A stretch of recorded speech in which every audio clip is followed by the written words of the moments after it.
पहले विपक्ष के नेता राहुल गांधी ने जम्मू कश्मीर में चुनावी भाषण देते हुए एक जबरदस्त बयान दिया था, जिसने पूरे देश में हलचल तो पैदा की ही थी, साथ ही चर्चा को भी गर्मा दिया था। राहुल के आलोचकों ने तो उनकी आलोचना भी की थी कि किस तरह की बातें कर रहे हैं, लेकिन अब 1 साल बाद राहुल का वो बयान सच साबित होता दिखाई दे रहा है। राहुल के उस बयान की जोरों से चर्चा भी हो रही है। तो अब सबसे पहले तो आपको यही बताते हैं कि राहुल गांधी ने जम्मू कश्मीर में आखिर ऐसा क्या कहा था जिसकी चर्चा अब 1 साल बाद दोबारा से हो रही है। सुनिए। जैसे पहले राजा महाराजा होते थे, वैसे ही ये 21वीं सदी के राजा हैं। अमित शाह के जो बेटे हैं, कभी क्रिकेट बैट नहीं उठाया, वो क्रिकेट के इंचार्ज बन गए।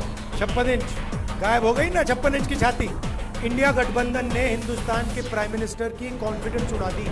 तो आजकल सरकार ऑपोजिशन चला रही है। सच्चाई है, जो भी हम चाहते हैं हम करवा देंगे। ये खोखले हैं, इनमें कोई दम नहीं है। तो राहुल गांधी को सुना आपने, कहा था उन्होंने कि सरकार भले ही बीजेपी की है, लेकिन चला हम सब रहे हैं और जो हम चाहेंगे इस सरकार से करवा कर ही लेंगे। और जब राहुल गांधी ने यह बयान दिया था तो शायद किसी ने इस पर गौर ना किया हो, लेकिन आज जो हाल मोदी सरकार का है इस देश के अंदर, संसद से लेकर सड़क तक जिस तरह से सरकार घिरी हुई है, और इतनी घिरी है कि सरकार झुकी हुई दिखाई दे रही है, या कहें कि झुकने पर मजबूर हो गई है, विपक्ष के मांगों को मानती हुई दिखाई दे रही है। उसके बाद राहुल गांधी ने जो बयान पहले दिया था वो अब सच होता दिखाई दे रहा है। राहुल गांधी ने कहा था कि दिल्ली में छात्रों पर पैलेट गन के इस्तेमाल पर शाह को जवाब देना ही होगा।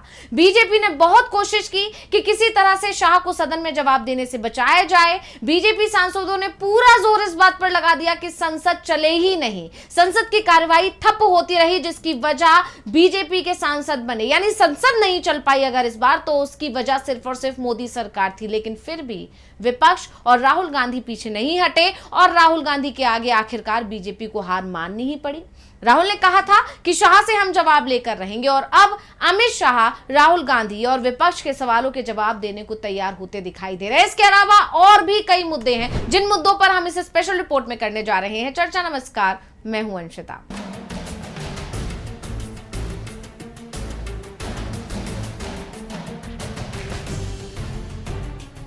तो सबसे पहले तो यही मुद्दा है कि राहुल गांधी ने अमित शाह से सदन में आकर जवाब देने के लिए कहा था, और आखिरकार अमित शाह को घुटने टेकने पड़े, मोदी सरकार को मानना पड़ा, और अब अमित शाह सदन में आकर चर्चा करने के लिए तैयार हैं, जवाब देने के लिए तैयार हैं। हालांकि अभी तक तारीख और समय नहीं आया है कब आएंगे, लेकिन यह जरूर है, एक बयान दिया गया है किरण रिजिजू की तरफ से कि अमित शाह आएंगे और जवाब भी देंगे, जबकि इससे पहले इस पर कोई चर्चा भी करने को तैयार नहीं हो रहा था। जैसे ही विपक्ष इसकी मांग करता था, यानी अमित शाह के जवाब की मांग होती थी, वैसे ही बीजेपी के सांसदों की तरफ से हंगामा शुरू हो जाता था और कार्यवाही स्थगित कर दी जाती थी। दिल्ली में जंतर मंतर पर शांतिपूर्ण प्रदर्शन कर रहे छात्रों पर लाठीचार्ज किया गया, पैलेट गन चलाई गई, आंसू गैस का इस्तेमाल किया गया। दिल्ली पुलिस की तरफ से छात्रों के साथ, छात्राओं के साथ तक बर्बरता की गई, जिस पर विपक्ष लगातार सवाल कर रहा था, अमित शाह से जवाब मांग रहा था, सरकार को घेर लिया था। राहुल गांधी ने आरोप लगाया कि दिल्ली में जंतर मंतर पर हुए स्टूडेंट प्रोटेस्ट के दौरान पुलिस ने प्रदर्शनकारियों पर गोलियां चलाई, और इसके लिए अगर कोई जिम्मेदार है तो अमित शाह ही हैं, क्योंकि अमित शाह को इस बात की जानकारी होगी कि आखिर ये कैसे हुआ। या तो अमित शाह ने इसका आदेश दिया है, और अगर उन्होंने आदेश नहीं दिया है तब भी ये हुआ है, तो भी ये अमित शाह की नाकामी है। वो गृह मंत्री के पद पर बैठने के लायक नहीं है, ऐसा राहुल गांधी ने साफ शब्दों में कह दिया है। और यही जवाब राहुल गांधी की तरफ से, पूरे विपक्ष की तरफ से शाह से पिछले 2 हफ्तों से मांगा जा रहा है कि आखिर ये आदेश किसने दिया, और अगर आदेश अमित शाह ने दिया तो उन्हें माफी मांगनी चाहिए और इस्तीफा दे देना चाहिए। लेकिन शाह सदन में आने को तैयार नहीं थे। विपक्ष भी अपनी मांग पर अड़ा रहा। राहुल गांधी ने एक आर्टिकल भी लिख दिया, ट्वीट भी किया, प्रेस कॉन्फ्रेंस की और मोदी शाह से जवाब मांगा। यहां तक कि राहुल ने तो इस्तीफे तक की मांग कर डाली, जिसके बाद आखिरकार विपक्ष के दबाव में अमित शाह सदन में आने को तैयार हो गए हैं। किरण रिजिजू की तरफ से बयान दे दिया गया है कि अमित शाह सदन में आएंगे और जवाब भी देंगे। वहीं दूसरा मुद्दा है एफसीआरए। एफसीआरए पर भी सरकार पूरी तरह अड़ी हुई दिखाई दे रही थी। उसे लग रहा था कि बहुत आसानी से ये बिल निकल जाएगा, और इस पर भी सरकार अब विपक्ष के दबाव में, विपक्ष के आगे झुकी और विपक्ष के आगे मजबूर दिखाई दे रही है। FCRA जो कि foreign contribution regulation amendment bill 2026 या फिर विदेशी अंशदान विनियमन अधिनियम जिसे FCRA बिल कहा जा रहा है, सरकार की तरफ से इसे संसद में पेश किया गया, जिस पर सरकार और विपक्ष के बीच जारी टकराव और बढ़ गया।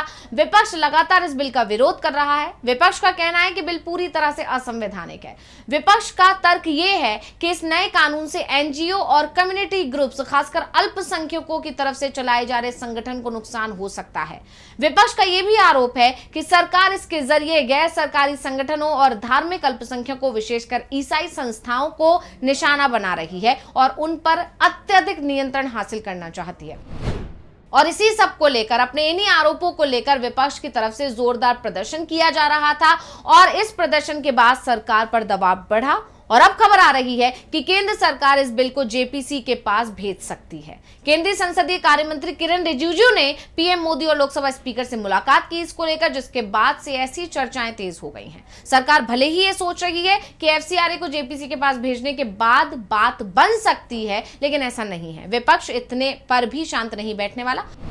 हालांकि विपक्ष की मांग है कि बिल को सिर्फ JPC में भेजना पर्याप्त नहीं है, बल्कि इसे पूरी तरह वापस लिया जाना चाहिए और जिस तरह सरकार झुकी हुई है उसके बाद इसकी उम्मीद भी दिखाई दे रही है। और तीसरा और सबसे बड़ा मुद्दा है राम मंदिर में चढ़ावा चोरी का मुद्दा, जिस पर भी सरकार पूरी तरह से भागती हुई नजर आ रही थी। सरकार की तरफ से बयान यही दिया जा रहा था कि इससे सरकार का कोई लेना देना नहीं है, ट्रस्ट में सरकार का कोई हस्तक्षेप नहीं होता है। लेकिन अब राम मंदिर के मुद्दे को जिस तरह से विपक्ष ने उठाया है, अखिलेश यादव, डिंपल यादव और तमाम इंडिया गठबंधनों की तरफ से लगातार राम मंदिर पर चर्चा की मांग की गई और इसके बाद राहुल गांधी ने जब प्रेस कॉन्फ्रेंस की और उसमें अपने जो प्रमुख मांगे थी उसमें राम मंदिर पर मुद्दे पर भी चर्चा करने के लिए जो मांग की है, उसके बाद अब सरकार यहां पर भी घुटने टेकती दिख रही है। और इसीलिए कहा जा रहा है कि FCRA या फिर दिल्ली मामले पर ही मोदी सरकार विपक्ष की बात नहीं मान रही है, बल्कि राम मंदिर के मुद्दे पर भी सरकार में अब फूट पड़ गई है, क्योंकि इस मुद्दे पर सरकार के अंदर से कहा जा रहा है कि वो चर्चा को तैयार है, लेकिन विपक्ष के निशाने पर तो सीधे सीधे PM मोदी होंगे। इसलिए बीजेपी के कई नेता राम मंदिर चढ़ावा चोरी पर चर्चा से कन्नी काटते दिखाई दे रहे हैं। वैसे गोदी मीडिया में जरूर दिन भर इस तरह की खबरें चलाई गई कि सरकार राम मंदिर पर चर्चा को तैयार है, लेकिन सरकार के किसी भी मंत्री ने इसे लेकर कोई बयान नहीं दिया। यहां तक कि राज्यसभा की बिजनेस एडवाइजरी कमेटी यानी BSC की बैठक में भी राम मंदिर के मुद्दे पर जब चर्चा की गई, तब सत्ता पक्ष से जुड़े सदस्यों ने कहा कि यह मुद्दा तो राज्य का मुद्दा है और राज्य के अधीन जो विषय आते हैं संसद में उन पर चर्चा नहीं कराई जाती। यानी मीडिया में सरकार की तरफ से मैसेज दिया जा रहा है कि वो राम मंदिर पर चर्चा को तैयार है, लेकिन संसद ही नहीं चल पा रही है, इसलिए चर्चा नहीं हो पा रही है। वहीं दूसरी तरफ राज्यसभा की BSC में सरकार इस मुद्दे को राज्य का विषय बता रही है। ये बात आप जानते ही हैं कि राज्यसभा या लोकसभा में क्या कामकाज होगा और इसे लेकर सबसे पहले चर्चा BSC में ही की जाती है। उसके बाद जिन मुद्दों पर सहमति बन जाती है उन पर सदन में चर्चा होती है और राम मंदिर चढ़ावा चोरी के मुद्दे पर सरकार ने साफ कह दिया है कि ये राज्य का विषय है। फिर सवाल ये उठ रहा है कि गोदी मीडिया दिन भर ये खबर क्यों चला रहा था कि सरकार राम मंदिर पर भी चर्चा को तैयार है? तो उसका कारण साफ है। पहला ये कि अब संसद के मानसून सत्र को समाप्त होने में ज्यादा समय नहीं बचा है। 13 अगस्त को इस सत्र की आखिरी बैठक होगी। ऐसे में सरकार राम मंदिर चढ़ावा चोरी की जगह कई महत्वपूर्ण बिल पास कराने पर आखिरी दिन जोर लगाएगी।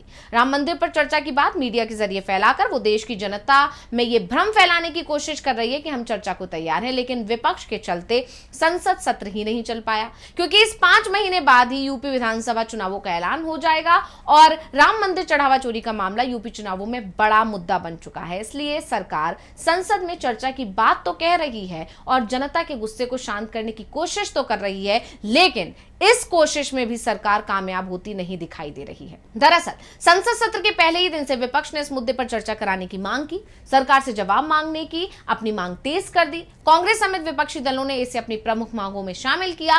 विपक्ष की ओर से राम मंदिर चढ़ावे से जुड़े कथित मामले पर भी सरकार से जवाब मांगा जा रहा है। राहुल गांधी और कांग्रेस अध्यक्ष मल्लिकार्जुन खड़गे ने इस मुद्दे को उन प्रमुख मांगों में शामिल किया जिन्हें लेकर विपक्ष सरकार पर दबाव बना रहा है। वहीं समाजवादी पार्टी के सांसद भी संसद परिसर में इस मुद्दे को लेकर लगातार प्रदर्शन कर रही है, जिसके चलते बीजेपी दबाव में दिखाई दे रही है। ऐसे में जो बात राहुल गांधी ने कही थी कि हम इस सरकार से कुछ भी करवा सकते हैं, यानी मोदी सरकार इस बार बेहद कमजोर हालात में है और ये अब कुछ महीने बाद गिरने भी वाली है। राहुल गांधी इसे लेकर पहले ही दावा भी कर चुके हैं और जिस तरह से राहुल गांधी के हर दावे को बाद में सरकार सच साबित कर रही है, उसके बाद सवाल उठ रहे हैं कयास भी हैं कि क्या मोदी सरकार से कोई भी काम विपक्ष करा लेगा। जो बात राहुल गांधी ने कही थी वो अब पूरी तरह से सच होती जो दिखाई दे रही है, इसलिए सवाल उठ रहा है। तो स्पेशल रिपोर्ट आपको कैसी लगी हमें कमेंट करके अपनी राय जरूर दीजिएगा। इसी के साथ मुझे दीजिए इजाजत। देखते रहिए DV लाइव। नमस्कार।